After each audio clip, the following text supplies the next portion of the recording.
Hi, my name is Magda and I prepare NATO soldiers for the SLP, JFLT and STANAG exam.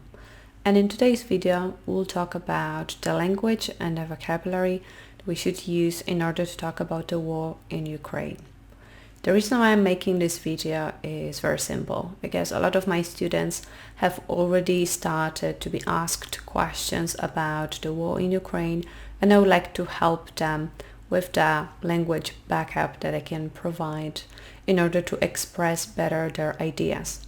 A very common question that they are asked is to speculate about the future of this war and the possible consequences that it may have on Europe or worldwide. In the first part of this video, I will analyze some headlines that we could see in the first month of a war, because today when I'm recording this video, it's been exactly 1 month since the war broke out. And in the next part of the video, I will talk about the language that we could use in order to talk about the consequences and speculate about the future, which is usually what my students are asked to do when it comes to that topic. Alright, let's get started. And just a disclaimer, this video is dedicated to students who are preparing for the exam at the level 3, which is usually where the topics related to geopolitics are being touched upon. Russia has launched a devastating attack on Ukraine, a democratic European nation of 44 million people. Putin shattered peace in Europe and jeopardized the safety of the whole continent. But before we jump into that, let's talk a little bit what happened a few years before that. President Putin has frequently accused Ukraine of being taken over by extremists ever since its pro-Russian president Viktor Yanukovych was ousted in 2014 after months of protests against his rule. But Ukraine has turned to the West, and Russia's leader aims to reverse that. Russia retaliated in 2014 by seizing the southern region of Crimea and triggering a rebellion in the east, backing separatists who have fought Ukrainian forces in an 8-year war that has claimed 14,000 lives. In late 2021, Russia began deploying big numbers of troops close to Ukraine's borders. President Putin repeatedly denied planning an invasion, but then he scrapped a 2015 peace deal for the East and recognized areas under rebel control as independent. And now fast forward to 2022. On February 24th, Putin declared that Russia could not feel safe, develop and exists because of a constant threat coming from the modern Ukraine. He called what was coming a special military operation. Let's analyze some headlines from the very beginning of the war. Alright, let's look at one of the first headlines that appeared when the war started. Russia unleashes forces on Ukraine on 3 sides. Moscow launches a deadly attack targeting cities and military targets as civilians attempt to flee. Let's pay attention to the collocations that are used in this part. To unleash forces, that's one of them. Then we also have the collocation to launch an attack. And another one is the verb that is used very often in this context when people escape from their country, to flee. Remember that this verb in the past form is used as fled. Okay? The past form is fled. Alright, the next headline that I'm going to analyze is this one. A night sheltering in basements and metro stations. Missiles hit Kiev as fight for capital looms. Now the verb to shelter, it means to hide in a safe place. We also use it as a noun, a shelter, right? This is again a safe place where we are hiding. And in the next headline, "Missiles hit Kiev as fight for capital looms," let's pay attention to the verb that is used there, to loom. This verb is used in the context that something appears imminent, that it's getting closer. For example, the threat of war was looming, right? Like it was getting closer and closer. And here are some headlines when it already happened and the world was shocked. And there were very different reactions. So we get those few headlines. Families fleeing conflict in Ukraine arrive in Poland. So as we have already mentioned, this is a very commonly used verb in the context of refugees, to flee. And just to mention that in terms of grammar, because it's a very common mistake, we say arrive in a place, not arrive to a place, but arrive in. Then the next one refers to the protests. Protests held across the world over Ukraine conflict, right? So the collocation here is to hold protests, and this is the past participle of that. The next one also refers to the protests in Russia. Protests across Russia see thousands detained. So this verb appears quite a lot in the first few days of the war. People being detained for protesting. It means that they were arrested.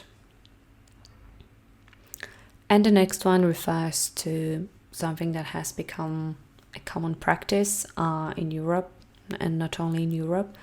Buildings lit up in solidarity with Ukraine. So it means that they were illuminated. Then the next set of headlines refers to the sanctions that were imposed on Russia. And this one, for example, refers to the big companies, McDonald's, Coca-Cola, Starbucks, hold Russia sales. To hold, it means to stop. Western companies are turning their backs on Russia amid sanctions and violence in Ukraine.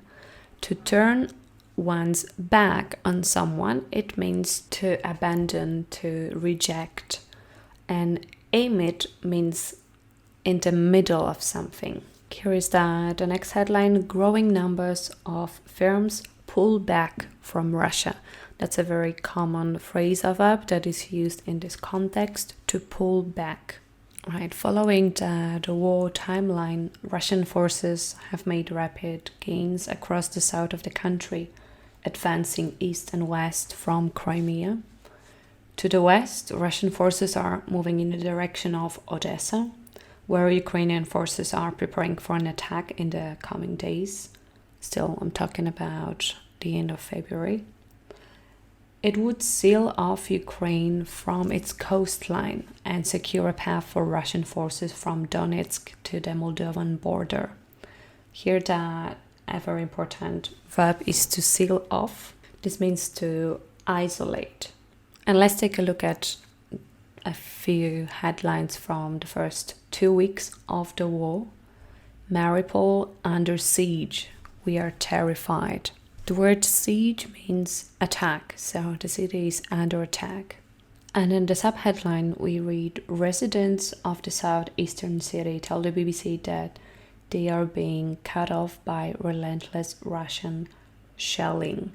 And this is also the key word. Shelling means the act of bombing a place with artillery shells. The next headline refers to President Putin. Putin has carried out war crimes. Boris Johnson. So this phrasal verb, to carry out, is very commonly used in the military context.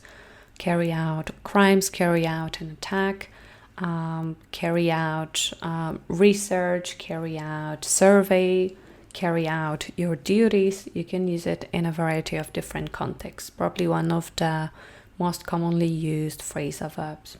The next headline refers to the city of Chernobyl and the nuclear plant over there. Chernobyl workers ordeal under Russian guard. The word ordeal refers to a very unpleasant and prolonged experience. The nuclear power plant was seized on day 1 of Russia's invasion, and workers have not left since. We already talked about this verb, seize, which means to take hold of something suddenly and by force. Okay, let's take a look at another 2 headlines. Fighting escalates despite Ukraine ceasefire talks. So to escalate means that the situation is getting worse. We can also use the verb such as exacerbate, right? So to escalate, exacerbate. And the word ceasefire means to stop fighting. We can use it as a verb and a noun to cease fire, right? To stop shooting usually. And ceasefire as a noun written together, it means the negotiation to stop fighting. And another headline refers to the Russian tanks ambushed by Ukrainian forces. So this is the key word here will be the word ambush, or to be ambushed. An ambush is a surprise attack by people lying in wait in a concealed position. Let's analyze some headlines related to President Zelensky, who raised up to be the leader of our times, even though he didn't have that military background. Let's take a look at some of those headlines. Zelensky urges Ukrainians to drive this evil out. In a rallying cry, the Ukrainian president says the country has withstood the invasion together. So there are 2 verbs that we're going to pay attention to in this headline. The first one is to urge. To urge means to try to persuade someone to do something. And the other verb that we're going to focus on is to withstand. Here it's being used in the past form. To withstand, it means to offer strong resistance or opposition to something. So here we're talking about withstanding the invasion together as a nation. The next headline, Zelensky slams NATO over rejection of no-fly zone. So the word slam means to criticize severely. So that's, as we can remember, that's what he did. There was a strong criticism coming from the President Zelensky. He said that NATO has given Russia a green light. Okay, so kind of a permission, like turning a blind eye to something, to continue bombing Ukrainian towns and cities. Quite a strong accusation here. The next headline about Zelensky. Zelensky vows to punish Russian atrocities.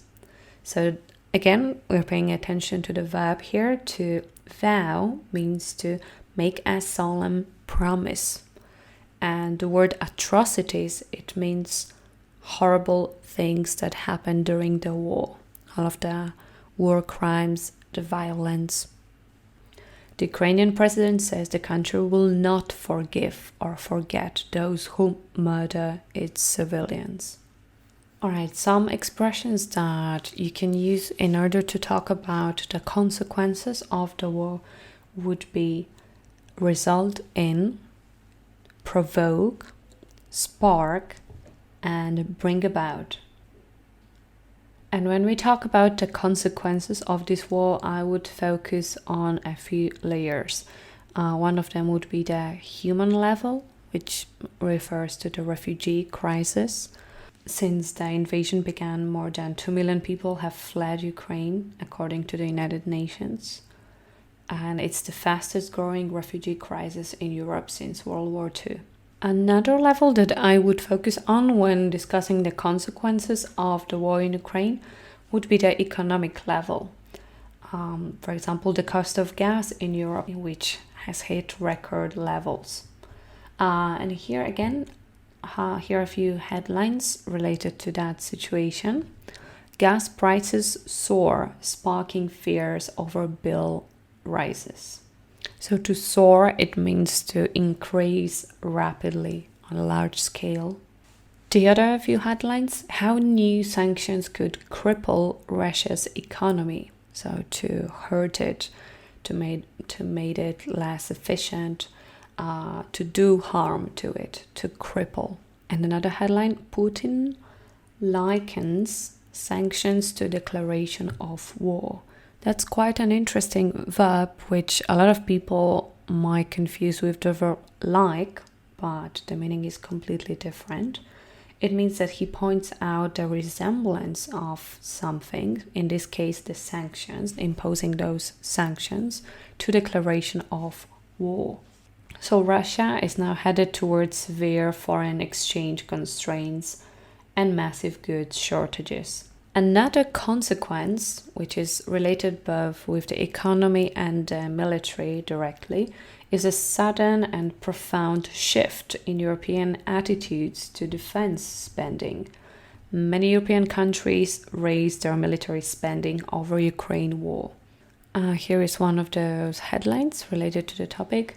Putin's war prompts dramatic German U-turn. So here we have two interesting words. The first one is to prompt. It means to cause or bring about an action. And the word U-turn is a change of plan, especially a reversal of political policy. Quite a useful word. Germany's new chancellor announces a massive increase in military spending as anti-war crowds gather. All right, what about the prediction vocabulary? When we want to talk about the future, make some predictions about the future, I would recommend using the will, would, could, may, might, seem in a mix with some adverbs. You can also use the first conditional, which refers to a possible future. Here are a few expressions that I would like to recommend. It seems highly unlikely that something happens. I will not be suggesting here those how to end those sentences. I will leave it to you. Chances are small that. I rate the chance of a nuclear war as fairly low. Nuclear attack is a nightmare scenario. And here are a few words that you can incorporate into your speaking. Undoubtedly, perhaps, certainly. When discussing those future possibilities, we could use some adjectives like unstoppable, that somebody or something is unstoppable, inevitable, or highly debatable. So remember the verbs will, would, could, may, might are perfectly fine to use in order to predict the future. Making hypotheses, make them with the first conditional. Sometimes you might be asked about some past, for example, imagining a hypothetical scenario. What if Trump had been re-elected and whether the war would happen anyway?